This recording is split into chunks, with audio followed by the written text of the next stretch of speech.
All right, what do we use water for? By far, the majority of the water that's used in the world, freshwater resources are used in the world, are for agriculture, watering crops, as well as supplying water for livestock. It takes something like 240 liters of water to produce 1 liter of orange juice, for example. Now, obviously, there are not 240 liters of water in that orange juice, but you have the growing and the processing and everything else, bless you, and therefore it takes a lot of water to do these different things. Same thing is true of your livestock. If it's not for them drinking directly, it's to water the grass and or whatever it is that they're eating, and so that takes a big chunk out of it. The second one is industry. Industry uses water primarily for cooling or for running steam turbines, and sometimes both because you have to cool off the steam turbine.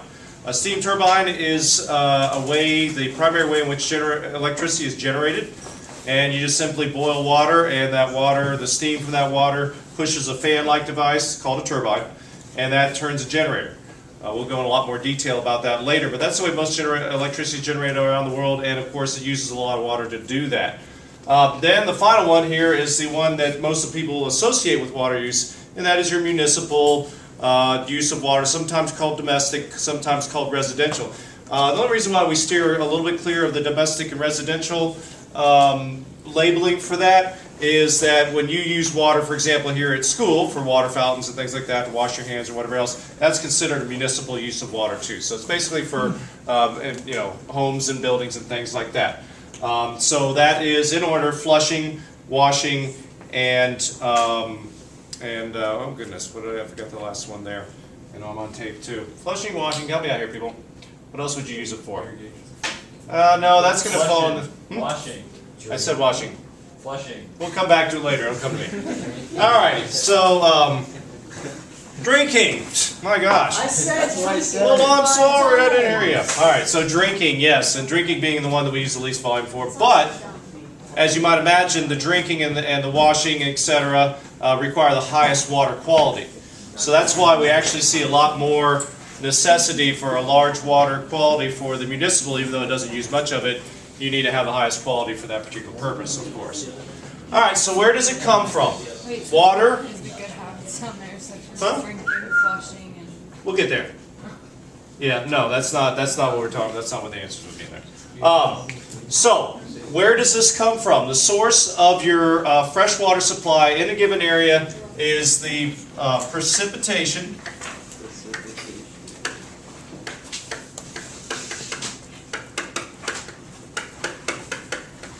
that occurs within your area's watershed.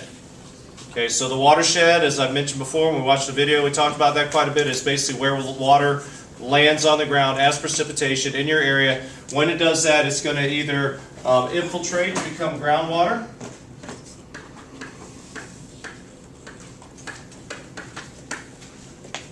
or it's going to run off to become surface water.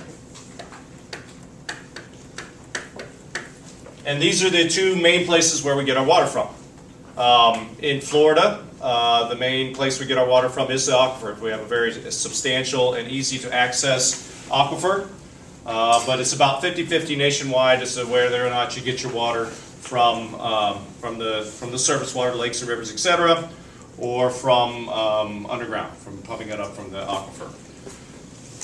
All right, so what happens when we overuse? So we already looked at, we've seen what we use it for primarily, where it comes from. What happens when you overuse it is the main thing overall is that the water table drops. Okay, so your water supply in your watershed, your freshwater resource, is basically like a big lake throughout the whole watershed.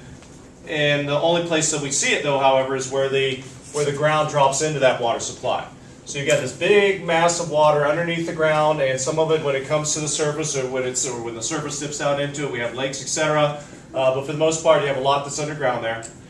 And when you overuse that water, you will cause that water level to drop. That's called the water table, and that's basically your balance of your supply. When you think of this as a bank account with a renewable resource, you have that water level in that aquifer is the supply that they had. You may remember the guy that was on his farm and he showed you the well and stuff as he walked around, and he said that the water level when it's up is I forget what he said, but quite significantly lower than it was before, and that's because of an overdraw of that particular resource, and basically they were dwindling down their balance that's in there.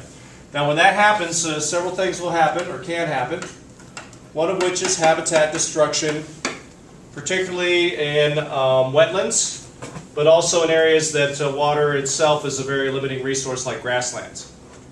Because grasslands are kind of like on the edge of grasslands and deserts, and you can drop that water level down to the point where when you do get summer rains or wherever it is, seasonal rains, that the water does not stay moist enough because the water tables drop down and just soaks right through the ground. Same thing with wetlands. Wetlands need to be flooded. So if a wetland becomes flooded when the water table rises up above the level of the ground, right? That means it would have standing water there. But if that water table is down low because it's been overdrawn, and then the seasonal rains come up and it doesn't bring it up enough to flood that area, then after a couple of years of that wetland will basically dry out and no longer be a wetland anymore. Soil erosion comes in two different ways. First of all is if the drop in water causes plants to die. Plants and soil have a kind of a mutualistic relationship. In other words, plants need healthy soil, but also the plants hold that soil in place. So if the plants are gone through this overuse of water and the fact that the water table is too low to support them, then the soil will erode from that. It'll get blown away or washed away. But the second one is in overuse of water, regardless of what level that water table is, because if you overwater a particular area, this happens mainly in agriculture, then once the soil gets soaked, any excess water that's added to that will wash it out. Once it gets saturated, it has a certain amount of surface tension to it, and then after that, the water just flows out and carries the soil along with it. So that's bad from that perspective of the soil itself. Then you have desertification. The name is very descriptive, and what it is basically an area, mainly usually grasslands, that because they become dried out, because the grass that's in there has completely died away, cannot hold the soil anymore. You lose soil there, and it becomes a desert. And this is not just a temporary condition. For true desertification, it's no longer the same biome anymore. The change is that great that any of the fauna, the animals and stuff that live there, they're going to move out. They're not going to be there anymore. It'll take hundreds of years to rebuild it back to a grassland. It's typically grasslands, of course, that become deserts doing this. Now, low water tables and excessive water use can do this, but as we'll see when we look at agriculture, overgrazing by animals, cattle and stuff, that can do that as well. Then you have subsidence and sinkholes. I put those together because they're kind of a very similar thing that happens. Subsidence is just simply sinking. The ground itself will actually sink down. It's not a rapid thing, but it'll sink slowly over time because the water, when it's underground, it takes up space and it has more resistance, of course, than air. And so consequently, just the weight of the land that's above it, and particularly this is exaggerated when you have cities, of course, because of the weight of the concrete and all that kind of stuff, it will actually cause the land to sink. And that's called subsidence. That's New Orleans that's what's happened there. New Orleans used to be above sea level. It no longer is. So they have to constantly pump water out and pump it into reservoirs and stuff like that to keep it from flooding. And of course, if those fail, as we know happened in Hurricane Katrina, then you're going to have massive flooding that takes place here. Then you have sinkholes. Now these are something that we're very familiar with here in Florida. We're kind of famous for sinkholes, and that's with good reason, because this is the same way we're famous for springs. Many springs originated from a sinkhole. Like you see this one here. And it just simply happens, there's a number of reasons why it can happen. But in the case of overuse of water, that water table lowering makes an air pocket underground, and once again the water is better at resisting the weight of the earth above it than the air is, obviously, and so it'll collapse down in there, and you've got a big hole in the ground, a very rapidly expanding hole. Another thing that happens is called saltwater intrusion, and I'll show you a diagram to better explain this, but basically it means that in areas, particularly along the coast, as you might imagine, or even in Florida, we have a layer of salt water underneath our main Florida aquifer. And when you draw out of the ground in particular, but the same thing is true if you draw out of surface water because they're connected. The salt water that before was staying out of it because you have pressure inside that aquifer of fresh water that is rained down, is seeking its way to go out towards the ocean. But if you're pulling on that particular source of water, that pressure is going to be diminished, and then the salt water can creep in or intrude into your freshwater supply. And of course, that's not good for drinking water or for irrigation. So that's a bad thing. And then we have soil salinization. Now this happens in areas where they don't get a lot of natural rainfall, and maybe they are bringing the water in from many miles away, surface water, like they do in California, or maybe they're pumping it up from the aquifer. But the point is, either way you use it, if you use surface water or groundwater, that water has minerals in it. And it's actually a good thing at first, usually. And, it's good minerals like iron and calcium and stuff like that. But if you keep applying it to a crop, like the amount you have to do for a lot of times for irrigation, the minerals build up. And they build up to the point where it's no longer healthy for the plants, it's bad for them. And it's just like putting too much fertilizer on your yard will kill it. This happens the same way in the soil. It gets to the point where it can't support plants anymore.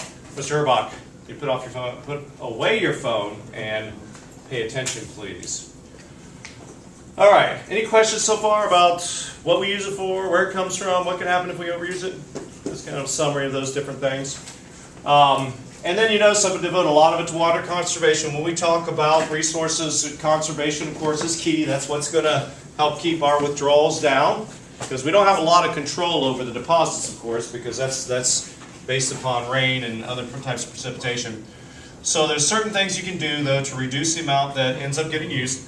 And we have two particular culprits, at least in agriculture. Agriculture is the biggest use of them, that we have to try to guard against. One is evaporation.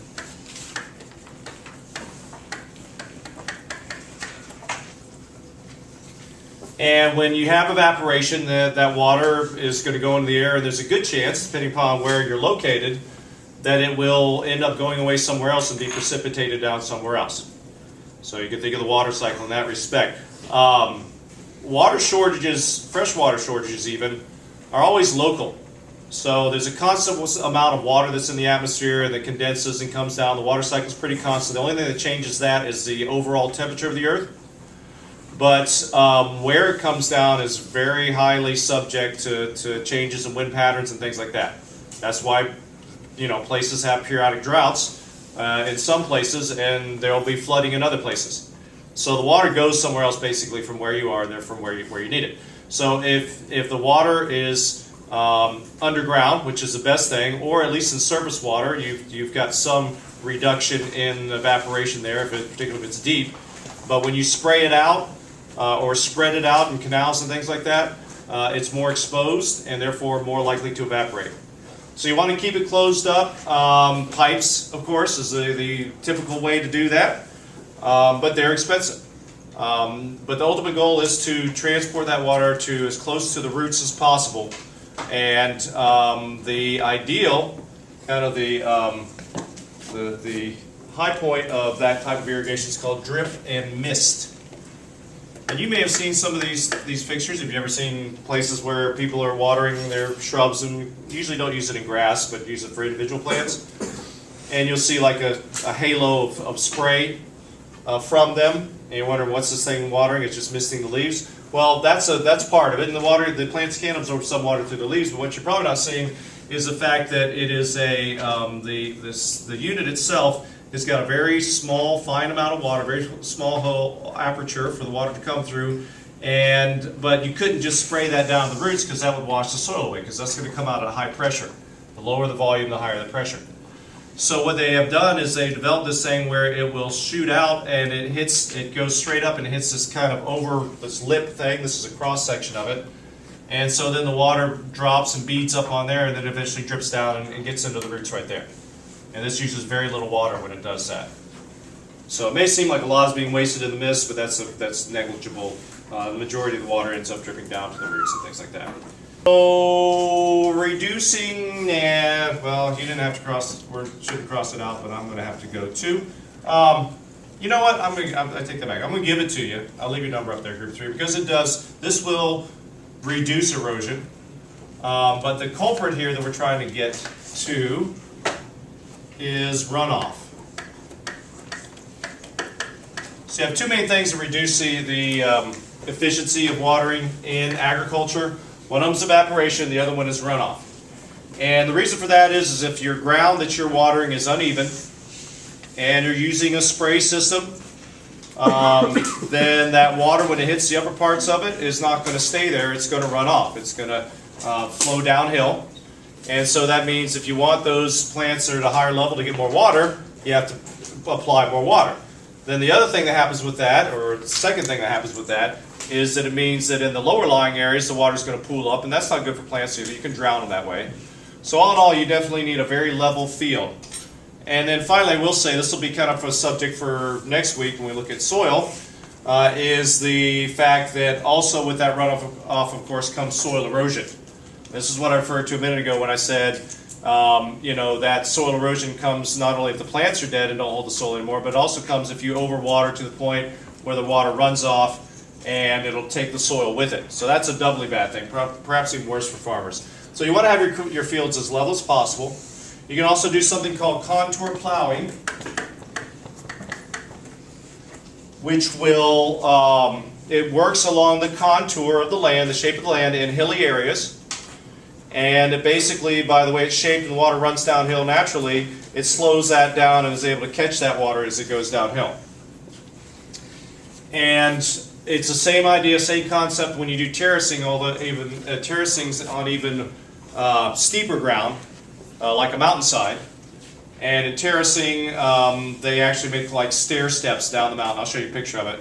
But stair steps so that the water, instead of flowing down the mountainside, will catch each one and settle in at each one there. A lot of rice farming is done that way in mountainous areas. Like I said, I'll show you a picture in a little bit to show you what that looks like. And then, of course, growing climate-appropriate crops.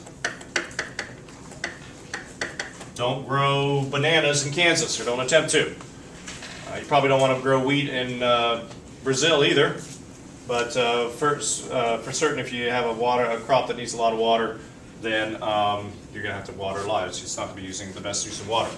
Leaks, big thing. Estimated that in developing nations, that leaks in agriculture account for about 50% of water loss.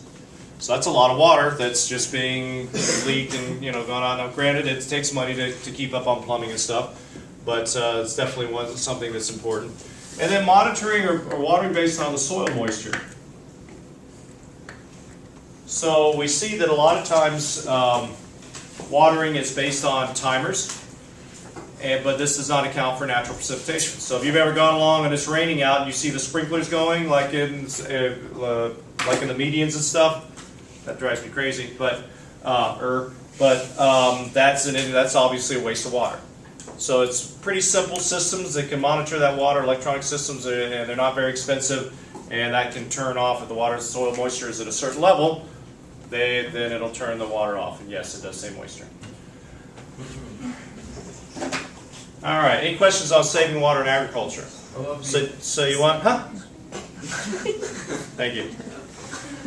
So you want it nice and level to reduce runoff, and you want to keep it enclosed as much as possible to get to the roots, and then of course use climate-appropriate things and fix the leaks, and don't water when you don't need to, basically. So kind of common sense stuff. Now, industry, the thing about industrial use of water is industry does not need very pure water, usually. They could sometimes, some plants will set up on the ocean and use ocean water and just have to have fittings that are corrosion resistant inside their building and stuff. But, the people aren't drinking it and stuff. It's used to cool things off. Doesn't have to be the highest water. But like I said, the majority of industry water is used to cool things off, or in the case of steam turbines, it's going to be heated up very hot. And therefore, you're going to have a lot of evaporation that takes place.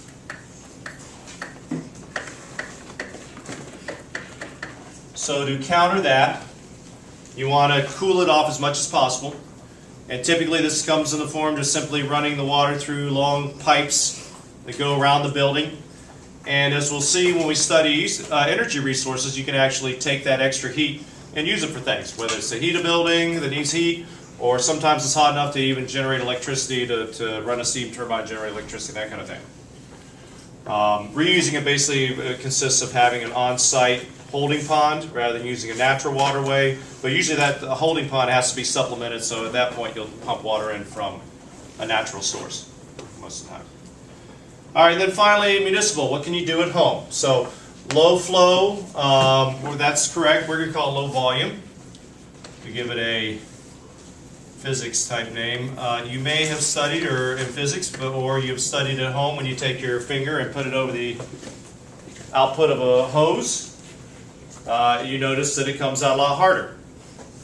The basic physical principle with fluid flow is that if you reduce the volume, you increase the pressure. And a lot of times, of course, we're using water for the sake of cleaning, and that means we want pressure, and therefore if we use fixtures and things like that do that, particularly you restrict the flow a lot, they will come out at a higher pressure, and that's what you use it for. So that's some of those kind of fixtures will help to conserve water. Fixing the leaks, of course, just like in agriculture, the same thing at home. Gray water systems. Now I'm going to show you a diagram on this later, but basically this is something that has to be designed into a building. It's primarily for municipal use. And in a typical municipal building, you're going to have, you're going to have the water coming into the building, and then you have the water going out of the building, which we typically call sewage. Okay, but it's based on the principle that not all of that discharge water, not all of that sewage is what we think of as sewage, as in having actual feces in it. They separate when they use these systems. They separate that drainage part, which has the sewage in it, into one system, and then pipe it out to a sewage or septic. And then the other things like drainage from sinks and showers and things of that nature, things that what they call gray water, whereas the sewage they call black water. I know they didn't use brown water, but that gray water then basically can be reused. Not for everything. You obviously don't want to shower in water you've already showered in, for example, or certainly drink it, but you can use it to water your garden and stuff. And in some cases they actually will use it to reflush the toilets. So you might want to tell your dog that if you're using a gray water system. So that's what gray water is, and like I said, I've got a diagram or picture in here that shows you a little bit about that. Reduced water use for landscaping.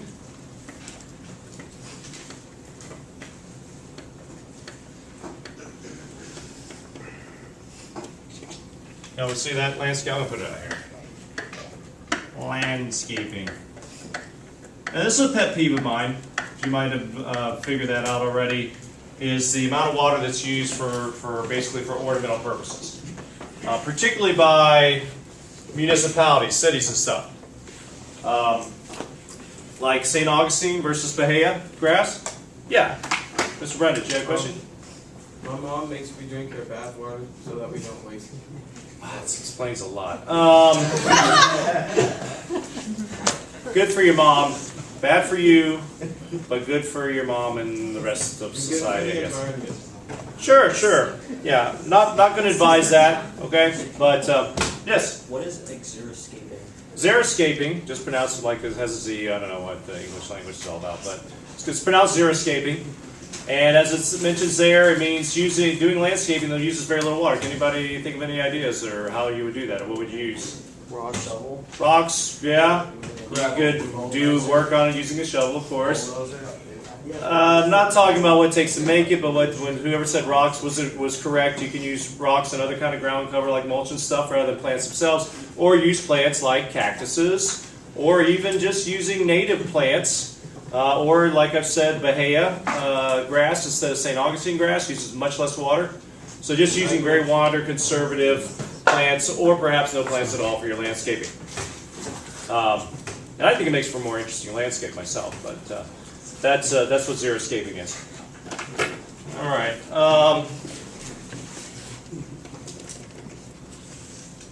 And then good habits such as Short shower. short showers. Share a shower. Don't waste the water. Drinking baths. Drinking bath water. I'm not going to put that up there unless some of you might take that extra advice. How about anything else? Turn the faucet off to brush your teeth. Don't let it run. How about that?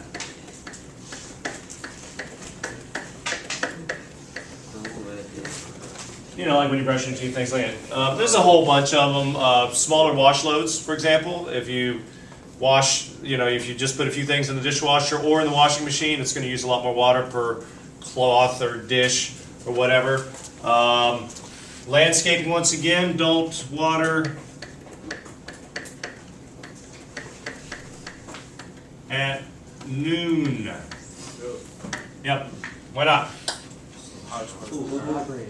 Yeah, Mr. Is it because the sun is stronger at noon and it'll evaporate the water faster? Correct. So it's gonna more of that water's gonna evaporate, and therefore it's not a good idea to do. Be careful though watering at night. I will say this because if the water stands on the grass for too long, it can get a mold or things like that, which mess it up. But you know, there's a whole bunch of things you can do. If it's brown, flush it down. If it's yellow, let it mellow. Yeah. All right, and then finally, increasing the cost of water decreases its use. So simple economic principle, if you make things more expensive, people will conserve it more. And in the United States, we kind of have an abundance somewhat of fresh water. That's, you know, not a good thing in the case of it leading to wasteful habits. But in Europe, they have much better ways of conserving water. They're much more water conservative than we are here. And that's a big part of that is water costs more there. And there's other parts of the world, of course, also where that is the case. So, any questions? Good to go? Do we? I don't remember actually.